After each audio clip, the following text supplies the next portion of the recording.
Bret Hart versus Bill Goldberg. Bret's been in the news once again, and I mean, a lot of people call Bret bitter, and obviously he is bitter about Bill Goldberg, but as far as I can tell, he does have quite a point, because Goldberg did kick him so hard in the head, he ended his career. Goldberg ended Bret's career, apart from some matches where Bret came back, and then in 2010, WWE 2011, something like that, and he couldn't take a bump or take any shots to the head, so they weren't really matches in that sense. But Bret has once again called for Goldberg to be taken out of the WWE Hall of Fame. A bit extreme. What are your opinions on it?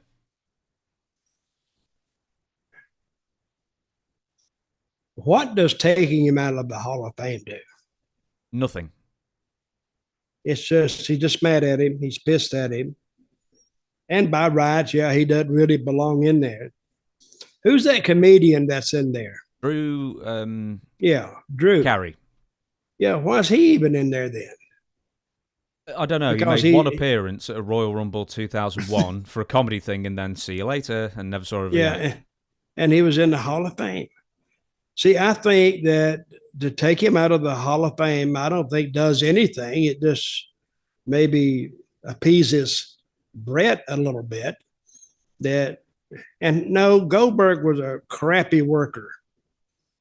Because his whole career was based on 90-second matches, if that long. Then he'd get up, stick his tongue out, and then walk around the ring. And I don't even know who trained Goldberg, if anybody. Dwayne Bruce, Power Plant, was from the WCW Power Plant. But see, this is the thing about having, and I preached this philosophy for years about booking. You can have a big, strong, mean-looking guy nobody can beat up. But in the long run, it beats you. It does more harm than good, because who's going to beat this guy? This guy is going to have to be beat sometime, some way, by a group of guys. But even if you take 4 guys beating up Goldberg, is it convincing enough to make people think that if he comes back against one of them, he's going to kill him? I mean, you got to take all that into, you got to take the perception of Goldberg in the fans' minds, in their mind. What would work for them to make them believe that whoever he's booked against is worthy enough of even having a match? So and having that big, tough guy sometimes works against you more than it can work for you. So, but I think taking him out of back to the original question, taking him out of the Hall of Fame, that's not going to happen. See, I'm probably quite a big Goldberg defender, because when I was a kid, I loved Goldberg, and he did have some very good matches. He's sort of like an Ultimate Warrior kind of person, in that he was actually capable, when he got some more experience, of having good, entertaining matches with the right opponent. Diamond Dallas Page and Goldberg had a very, very good match, in fact. Well, he may have had it with Dallas Page. I don't remember him having very good matches with anybody, to tell you the truth. But how was his matches with Flair? I can't remember one. That was probably when WCW was really dying, if they did wrestle.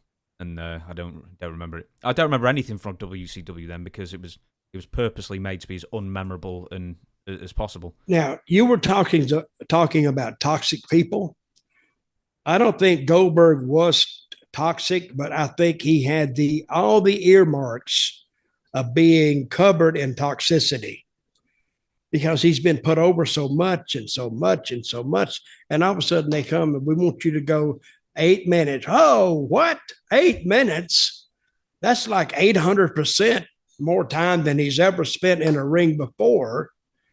And the first thing he's thinking, oh, no, that's going to kill me.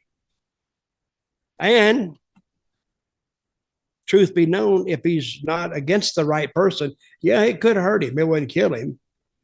But that's that's where the toxicity starts. It's when the guy starts believing his own publicity and starts actually thinking like a fan, like he's buying a ticket himself. That's where it starts. If he can have somebody right then to take him and tell him and explain to him, and not just anybody, but somebody that's booking him, this has to be done, and it's got to be done this way, or it's not going to work. I'll ask you this as well, and then we'll move on. So Bret says that he probably missed out on $16 million because he just re-signed early with WCW for another 3 years at like $3 million a year, and he had like a year and a half in his contract to go as well when he got kicked. So the Goldberg kick, by Bret's estimation, cost him about $16 million. A couple of years after that, he had a stroke from a relatively unimpactful fall from his bicycle onto some grass, which he says may well be related to the concussion syndrome and where his head was at and where his health was at. So, in your opinion, or if this was happening to you, could you in 20 years see yourself forgiving Bill and let bygones be bygones and not mention it, or would you personally harbor resentment after 20 years? Well, I don't have Bret's personality. I'd already let it go. It's something that happened. It's a part of life. You can't predict it, nor can you go back and fix it. I was always been the believer, work on what you can, fix or try to fix. But that in the past, if you're asking a company like WWE to literally go into their Hall of Fame and take him out, see, he's not thinking. How would WWE even explain that to their fans? They couldn't. Other than Bret doesn't like him, so we're going to kick him out. And that would make everybody look so juvenile, he'd be laughable. But, and $60 million, I know he's making $3 million a year for 3 years. That's only $9 million. Well, he signed another contract 18 months into his original 3-year contract. So he had another 3 years to run on top of another year and a half. Okay, that year and a half is going to produce $40 million? No, it's 16, not 60. Oh, 16. I thought you said 60. No. Well, yeah, he may have done that too. But what are you going to do? How would you kick Goldberg out, but then keep Jimmy Snuka in and Tammy Sitch in? Yeah, that's a good question. Or Drew Carey. Yes. and I keep going back to him. But see, there are some people in WWE Hall of Fame. I don't even know how they get in there. I really don't. I mean, some guys like I can't even name them, but I'm thinking he's in the Hall of Fame. He was like third match every night or whatever, fourth, and never really did anything. But what qualifies him to be in the Hall of Fame? Hell, I ought to be in the Hall of Fame myself just for damn hanging around so damn long. Yeah, Tori Wilson's in the Hall of Fame. You should be in there, definitely. And Tori Wilson, what'd she do? Not much. I know what you did. Stop it. I know what you're thinking. But I don't know. Bret, this is why I can't read Bret's book. See, if I'm going to read a wrestling book, which, by the way, I'm writing another one, a wrestling book should be about wrestling, don't you think? And some of the things you run across in the wrestling profession and going around the world and the different people you met and the different cultures you've seen. Bret's book to me had one subject totally, and that was Bret and how Bret was screwed. At every turn, he got kind of screwed. And after a while, you get tired of Bret being screwed so much. And I started, and I don't know if the whole book is like that, but I started reading it, and it was so Bret-centric that I just put it down. I said, I'm not going to read it anymore because I know if the first chapter or 2 chapters of the book was like that, how's he going to wrap this thing up? So, but Bret he's preached that for at least 20 years.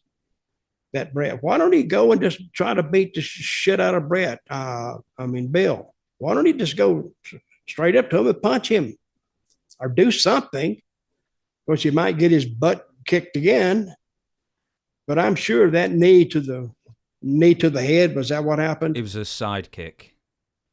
Okay. He didn't mean to do it. That's like if you see a coach, I'm a big football fan, so when you see a coach in college football and he pulls a guy out and you can tell he's cussing him like a dog. But the player didn't intend for that to happen. He made a mistake.